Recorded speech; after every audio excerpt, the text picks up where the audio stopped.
Nama saya Rinto Hariwijaya, biasa dipanggil Rinto. Saat ini saya berada dan bekerja di Palembang. Dan saya adalah penyintas COVID-19.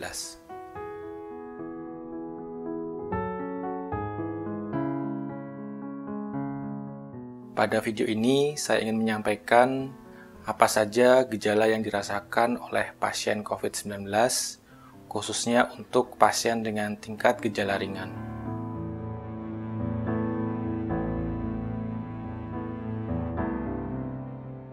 Riwayat penyakit yang sering saya alami sebelumnya adalah MAH atau asam lambung dan juga gejala tipes.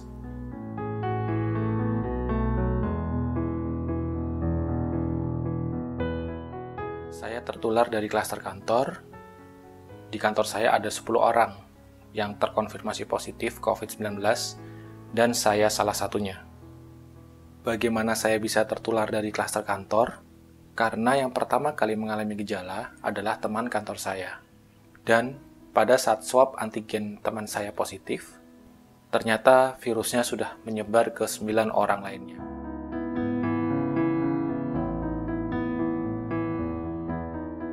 Sehari-hari, saya selalu menerapkan protokol kesehatan, khususnya ketika berada di kantor. Selalu menggunakan masker medis, cuci tangan, dan selalu jaga jarak dengan orang lain. Saya tidak pernah makan di luar, jadi saya makan di meja kantor saya sendiri, tidak berdekatan dengan teman kantor yang lain ketika makan, dan saya juga menggunakan sendok garpu pribadi saya sendiri, yang saya cuci sendiri juga. Pada saat sholat pun, saya selalu menggunakan masker dan sajadah pribadi saya. Jika saya tertular dari klaster kantor, maka satu-satunya celah virus tersebut bisa masuk ke dalam tubuh saya adalah ketika saat saya makan siang atau makan malam. Karena pada saat itu, satu-satunya waktu ketika saya lepas masker saya.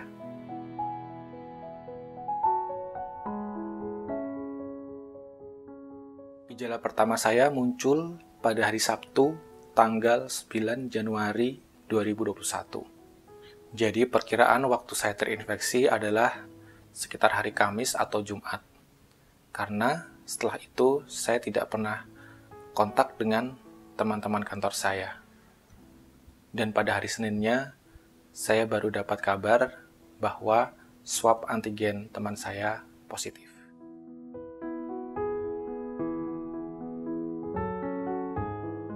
Reaksi saya pada waktu itu cukup syok. Karena saya merasa sudah menerapkan protokol kesehatan di kantor, namun masih saja bisa tertular. Dari keluarga dan teman-teman, alhamdulillah cukup support. Jadi mereka selalu memberikan dukungan, doa, dan juga semangat.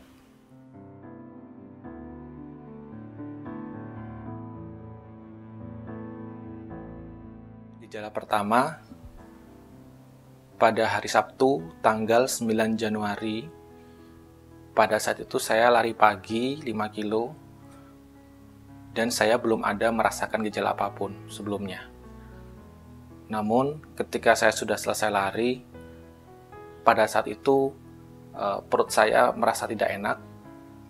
Saya merasa MAH atau asam lambung saya kambuh. Pada saat itu saya belum ada kecurigaan sama sekali, karena saya pikir mungkin saja karena saya kecapean atau mungkin makanan yang saya makan pada waktu itu yang bisa memicu asam lambung. Namun pada malam harinya badan saya tiba-tiba merasa lemas hingga saya tidak kuat untuk sholat berdiri, sehingga pada saat itu saya sholat dengan posisi duduk. Rasa lemasnya itu mirip seperti sakit gejala tipes.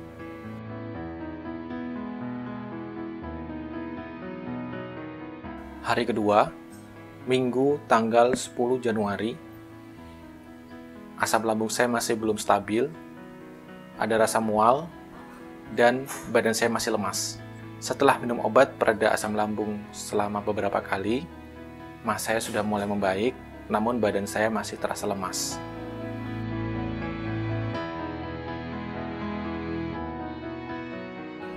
Hari ketiga, Senin, 11 Januari, asam lambung saya mulai membaik, namun masih ada rasa mual dan lemas. Sehingga saya memutuskan untuk pergi ke dokter penyakit dalam untuk memeriksa kondisi asam lambung dan badan saya yang masih lemas itu. Oleh dokter penyakit dalam, saya diberikan obat pereda asam lambung dan juga vitamin supaya badan saya tidak lemas. Belum ada diagnosa dari dokter bahwa ini mengarah ke gejala COVID-19. Di hari itu, saya mulai merasakan gejala seperti flu dan batuk berdahak. Pada saat yang bersamaan, saya juga mendapatkan kabar bahwa salah satu teman kantor saya hasil swab antigennya positif dan akan dilanjutkan dengan pemeriksaan swab PCR. Mendengar kabar tersebut, saya juga berencana akan melaksanakan tes swab PCR setelah hasil PCR teman saya juga positif. Pada hari itu juga, setelah pulang dari rumah sakit, saya langsung melakukan isolasi mandiri di kos-kosan. Selama isolasi mandiri di kos-kosan, saya selalu mengukur tingkat saturasi oksigen untuk berjaga-jaga. Nilai saturasi oksigen saya pada waktu itu berkisar di antara 96 sampai 98%.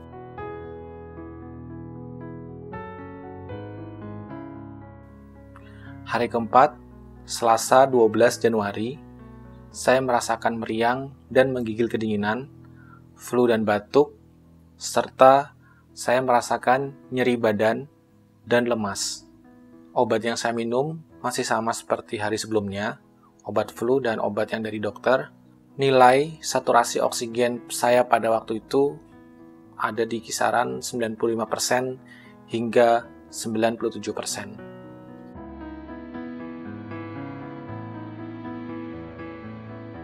Hari kelima, Rabu 13 Januari, saya merasakan meriang, flu, pusing, nyeri badan, dan lemas. Setelah mengetahui hasil swab PCR teman saya keluar dan hasilnya positif, pada saat itu juga saya segera ke rumah sakit untuk melakukan swab PCR. Di hari itu, indera penciuman dan perasa saya mulai sedikit berkurang, dengan nilai saturasi oksigen di angka 95% hingga 97%.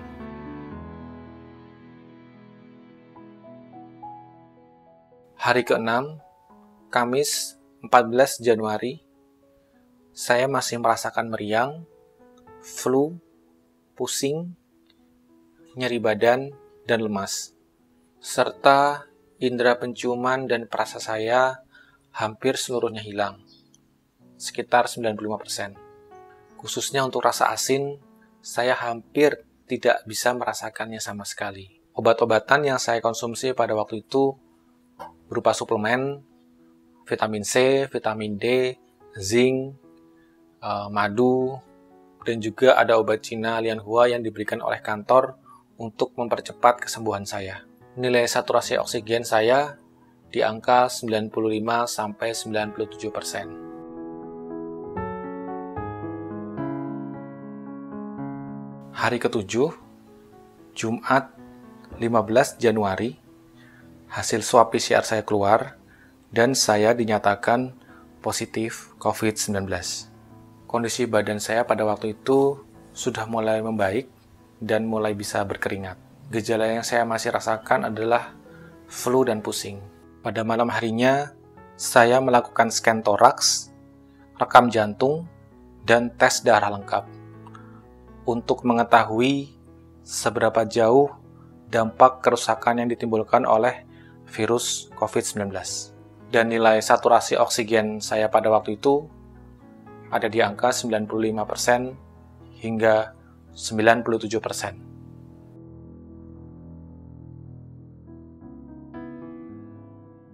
Hari ke-8, Sabtu 16 Januari, badan saya kembali mual, flu, dan pusing.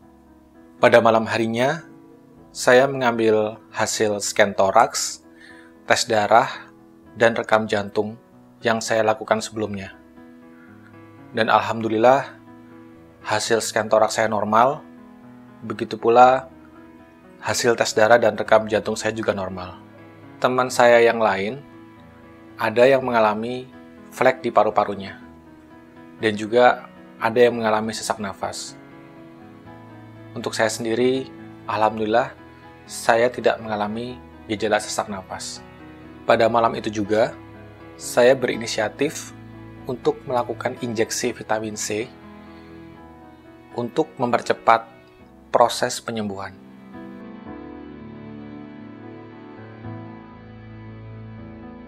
Hari ke-9, Minggu 17 Januari, saya masih merasakan flu dan mual. Di siang harinya, saya sudah bisa mulai merasakan rasa asin dan mencium bau parfum walaupun belum 100%. Obat-obatan yang saya konsumsi ada antibiotik, antivirus, suplemen vitamin C, vitamin D, zinc, dan juga madu. Nilai saturasi oksigen pada waktu itu 95-97%.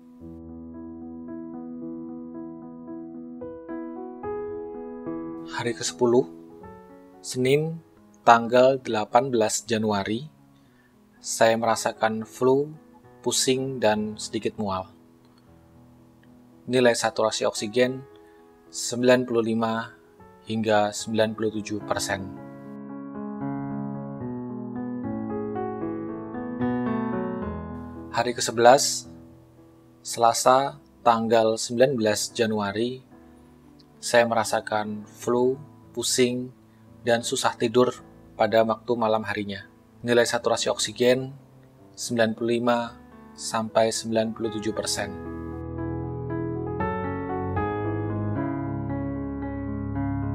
Hari ke-12, Rabu, tanggal 20 Januari, kondisi badan saya sudah mulai membaik dan bertenaga. Kondisi badan saya pada hari itu sudah mulai stabil dibandingkan hari-hari sebelumnya. Lemas dan flu sudah mulai berkurang. Untuk mual, terkadang masih saya rasakan. Obat antivirus dan suplemen masih saya konsumsi pada hari itu. Nilai saturasi oksigen 95-97%.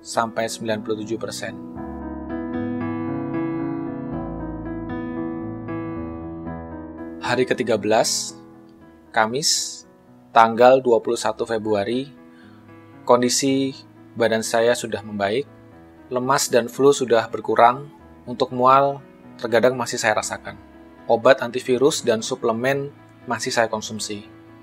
Nilai saturasi oksigen 95-97%.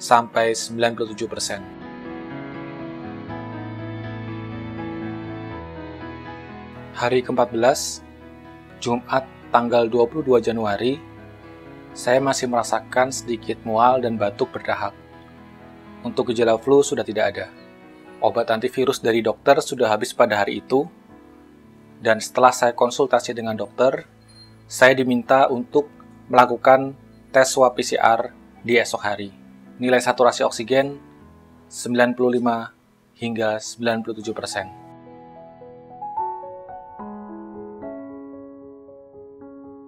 Hari ke-15, Sabtu tanggal 23 Januari, saya melakukan tes swab PCR yang kedua. Di hari itu, hanya ada gejala batuk berdahak, dan kondisi badan saya sudah cukup sehat.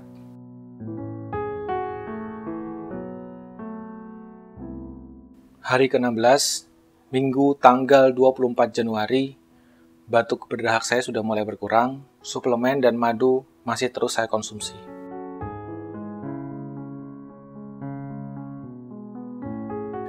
Hari ke-17, Senin, tanggal 25 Januari, saya sudah tidak merasakan gejala apapun. Untuk suplemen dan madu tetap terus saya konsumsi. Nilai saturasi oksigen 95-97%. Hari ke-18, Selasa, tanggal 26 Januari, hasil swab PCR saya keluar, dan alhamdulillah hasilnya negatif. Di hari ini, saya tidak merasakan gejala apapun. Nilai saturasi oksigen juga normal, 95-97%. Pada hari itu, saya dinyatakan sembuh dari COVID-19.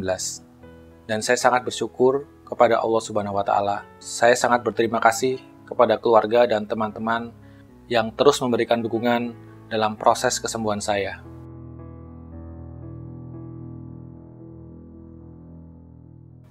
Orang yang terkena flu biasanya akan menampakkan gejalanya terlebih dahulu, sehingga kita bisa segera menghindar atau menggunakan masker supaya kita tidak terkena oleh virus flu tersebut.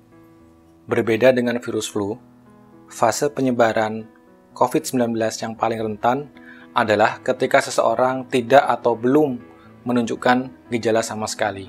Terbukti dari saya yang tertular dari teman kantor saya pada hari Jumat tanggal 8 Januari 2021 yang belum menunjukkan gejala apapun pada waktu itu.